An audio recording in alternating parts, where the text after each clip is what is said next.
The Dragonback series by Timothy Zahn. Book 3, Dragon and Slave. Chapter 16. Her Thumbleness woke up 5 hours later as preparations for the noon meal were underway in one of the smaller dining rooms. Naturally, she woke up bellowing for her new pet human. Heaturif himself came to fetch Jack, getting a grip on the collar of Jack's harlequin outfit and hauling him up into a sitting position on his cot. He shoved a cup of something hot into his hands, ordered him to drink it, then crouched down and pushed the boy's shoes onto his tired feet. That task completed, he half pulled, half guided Jack to the stairs. The slave quarters were buzzing with the mealtime preparations, but Heaturif managed to move him through the controlled chaos without getting either of them run down. The stuff in the cup was bizarre, tasting like a mixture of Brussels sprouts, coconut, and apricot jam. It was a combination even Dracos might have turned up his long snout at, and that was saying a lot. But taster's nightmare or not, the concoction did its job. Even before Heaturif got him to the stairs, Jack could feel his brain kicking into gear again. By the time they reached the main floor, and the Wistwaki took the cup from him with a muttered, "Good luck," he was wide awake. The day started like a rerun of the night before. Her Thumbleness's friends ran around playing loud Brumgun games and activities, mostly ignoring Jack as he stood silently by against a wall. Every once in a while, someone would suddenly notice him, or her Thumbleness would decide she needed to show off her new toy again, and he would be called on to perform. But as the afternoon wore on, he could see the signs of fatigue starting to build in his audience. Even Brumgas couldn't keep up this pace forever, and the children had already pushed themselves way too far. The demands on Jack became sharper, and the slaps and shoves more frequent, sometimes even when he'd done exactly as he'd been ordered. A couple of hours more of this, he knew, and her Thumbleness would collapse into a Brumga-sized heap, whether she liked it or not. The only question was which of them was going to crack first. With only 5 hours of sleep under his own belt, Jack wasn't exactly at the top of his game either. Moreover, her Thumbleness had probably spent the night before her party snoozing lazily in that wide, soft bed she and her playmates had been wrestling on in the early hours of the morning. Jack, in contrast, had spent that night in the hot box. But her Thumbleness was a Brumga, and a child Brumga at that. Jack was human and 14 years old. Pride alone insisted that he outlast her. He did, but just barely. She was halfway through the evening meal when she threw a tantrum over absolutely nothing Jack could figure out. Apparently, even her father had had enough of her for one day and summarily dismissed her back to her room. Even in his anger, though, Crampatch showed himself to be a tower of jelly as far as his daughter was concerned. When she demanded that she be allowed to take her new toy upstairs with her, he gave in with only a token protest. Her Thumbleness was still mad when they reached her bedroom. But if her spirit was eager to play punching bag with her slave, her flesh was already halfway to dreamland. She picked on him for a few minutes, demanding a trick and then loudly declaring it wasn't good enough. But she was fading rapidly. She made only a single half-hearted attempt to hit him, and even there the gesture evaporated along the way as she apparently decided it wasn't worth the effort. Ordering him to lie down on the floor at the foot of her bed, she trudged to the small artificial swamp off to the sleeping area for her bedtime preparations. 10 minutes later, the room dark except for a softly glowing starscape set into the domed ceiling, she was snoring peacefully. Jack listened to the rhythm of her breathing for about half an hour before he decided it was safe to talk.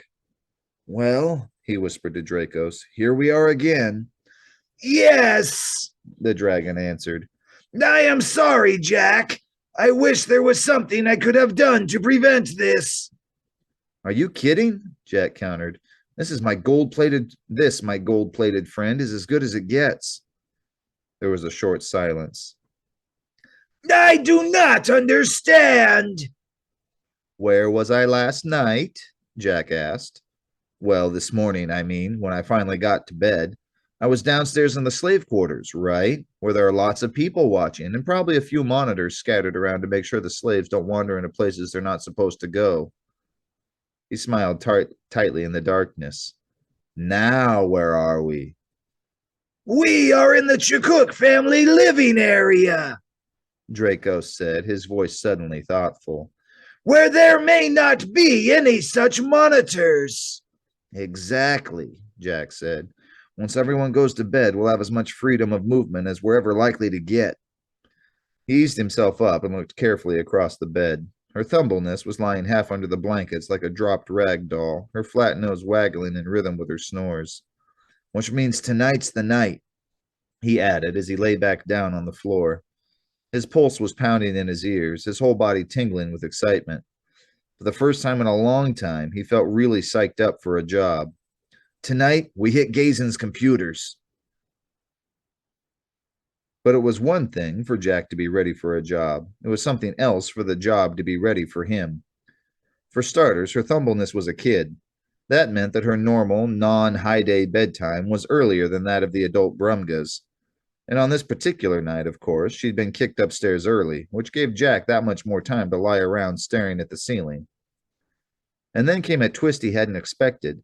The noise of clumping Brumgas had faded down the hallway, and he was just starting the 1 hour countdown he would give them to fall asleep when he began to hear the soft humming of cleaning machines and the stuttering footsteps of Wistwaki feet.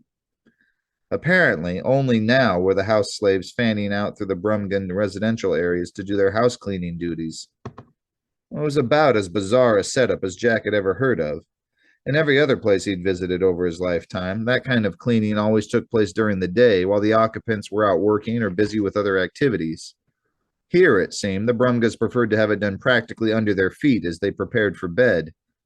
Apparently, the Chakuk family didn't want anyone, not even their own slaves, poking around when they weren't there. Jack! Dracos's voice said softly in his ear. Jack jerked silently awake, realizing only then that he'd fallen asleep. The dragon was crouched over him, his green eyes glowing faintly, his red-edged golden scales glittering in the pale light from the ceiling starscape. What is it? He whispered back. I believe it is clear now, Draco said. It is also getting late.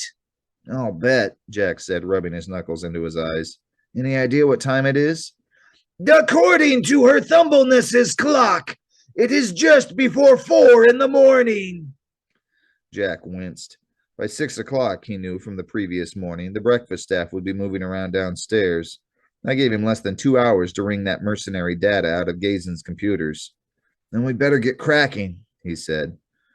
The corridor outside her thumbleness's room was dark and deserted. Jack eased toward the stairway, keeping near the wall and watching for tripwires or other intruders' snares. Given the late-night cleaning activity, he'd already decided there probably wouldn't be any. But in this line of work, it didn't pay to take anything for granted. It was just as well he hadn't. The same person who had wired up the gatekeeper's house had apparently had a few gadgets left over after finishing that job. Jack found a tripwire at the top of the stairway and a pressure plate 4 steps down. Clearly, the Chakuk family was serious about their privacy. Or maybe they just didn't want her thumbleness making midnight raids on the kitchen. But that was all there was, and a few minutes later, he was crouched beside Gazen's office door. There will most likely be security inside, Dracos warned in his ear. I know, Jack said, studying the lock carefully. Sturdy enough, but nothing he couldn't handle. Unless, of course, it held a surprise or two. How about we take a look, he suggested, shifting around and pressing his back against the door. Certainly. The dragon moved along his skin, and Jack felt him extend his two-dimensional form outward, arching himself over the door. For a minute, nothing happened. Jack held position, feeling tiny movements against his skin as Draco shifted around, studying the door and the office itself. Back when he and Dracos had first met, this little Kada talent hadn't been much more than a curiosity. Dracos had been barely able to speak the language, couldn't read a word of it, and knew absolutely nothing about Orion arm technology. Sending him to look through the locked doors hadn't been much better than giving the job to a trained monkey. But now things were different. Dracos was a quick study, and had been eager to learn everything he could about humans in the Orion arm. Jack's breath caught suddenly in his throat.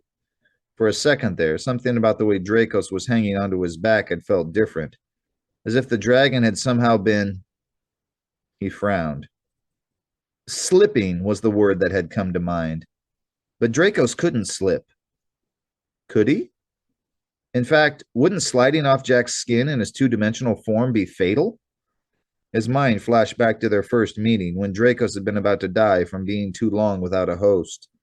If he'd been alone much longer, he would have gone two-dimensional anyway and drifted off into nothingness. Could something like that be happening now? Jack took a deep breath, careful to keep his back pressed firmly against the door. Steady, he ordered himself. And after all, Dracos slipped off Jack's body all the time, every time he popped back into his three-dimensional form. It was just a matter of timing, that was all. A matter of the dragon doing the transition right as he came off Jack's skin. No problem. So why was it suddenly feeling so strange? Dracos, he whispered, you all right? There was no answer.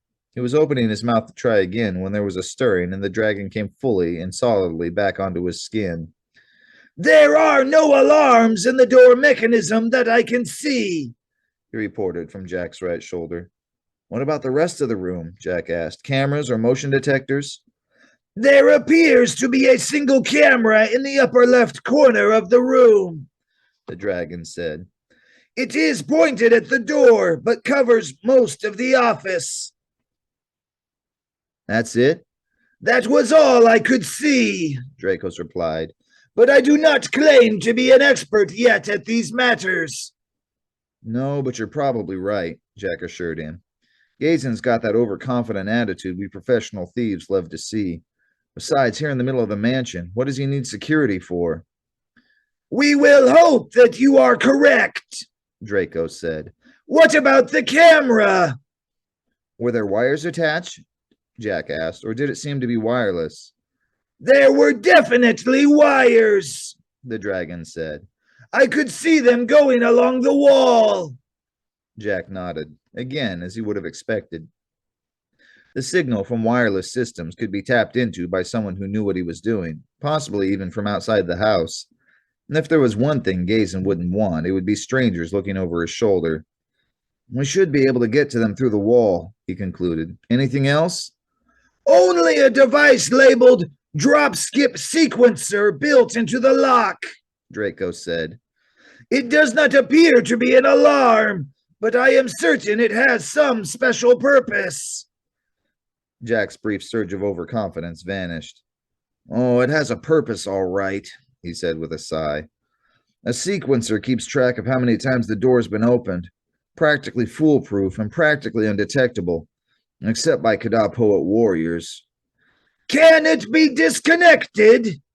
Jack shook his head. Like I said, foolproof. Even if we were able to take it off, Gazen would know it had been tampered with and figure out someone had been inside. Might as well save ourselves the trouble. What is our plan, then? Jack chewed on his lip. His time was sliding away, he knew, the seconds vanishing like peanuts at an elephant convention. He had to get in, get the data, and get out. And he had to do it without Gazen knowing he'd been there. Or did he? He scratched his cheek as a new thought suddenly struck him. Did he really care whether Gazen knew he'd been in here?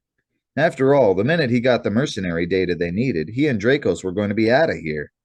Through the front gate, over or around whatever security the Brumgas had hanging around, back to the SNA and off this rock. But to knowingly reveal himself in the middle of a job went against every cubic inch of training Uncle Virgil had hammered into him. Very unprofessional. Also very stupid.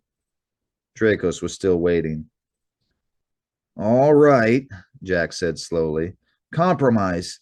We'll take out the camera, but we won't worry about the sequencer. We do not care if Gazen knows someone has been inside. With luck, we'll be long gone before he finds out, Jack assured him, straightening up. Perhaps, Draco said doubtfully. It does not seem, though, that this thing you call luck has been with us in any great quantity thus far. Tell me about it, Jack said dryly, straightening up from his crouch. But it's got to change sometime. Let's get around the other side of that wall and find those camera wires.